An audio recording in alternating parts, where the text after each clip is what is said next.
Okay, now we're going to look at something called a surd equation, and we have to do one of these questions just about in every control test and exam. And there are quite a few steps to it, and it's worth like 7 marks. So it's really good to learn how to do it. If you learn the steps, you learn how to do it. It's not so hard at all, really. Okay, what if you had something like this? The square root of p minus 2 minus 3 equals 0. Well, what you have to do is you have to get this square root thing by itself. The surd, you have to isolate the surd. So we add 3 to both sides. If there was a number in front, you'd have to divide by it, or a fraction, you'd have to divide both sides by the fraction. Or anyways, you have to get the surd by itself. Now, once you do that, what you do is you want to get rid of the square root. The opposite of square rooting is squaring. So you square both sides, and you end up with p minus 2 equals 9. Something happens that's a bit a bit weird when you square a square root.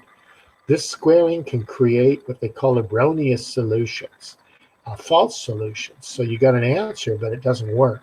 So you have to check the solutions. So remember that you don't have to check all your solutions everywhere, but in these ones, you get 2 extra marks for checking the solution.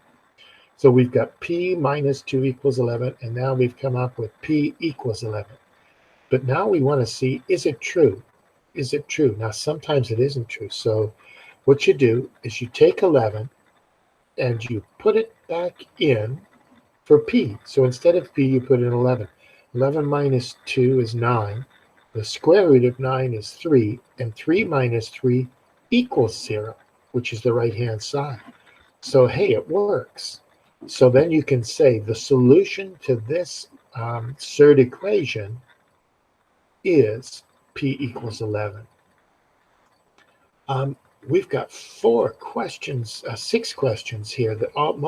These 4 come from control tests, and these come from a textbook, but there are a few steps. But this one starts off, look, the surd's already isolated. So you just square both sides, and then you're off to the races. When you square this, you'll get a trinomial. And when you square this, you'll get a trinomial. This one's not in the right place, so you're going to have to subtract 2.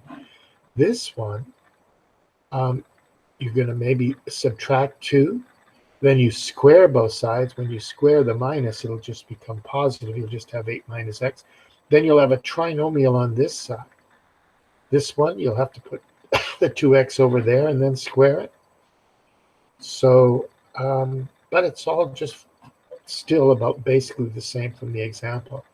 I did detailed sort of, each one of these questions is worth about 7 marks on an exam. So I did detailed solutions to all 6 of these questions. So you need to give it a try.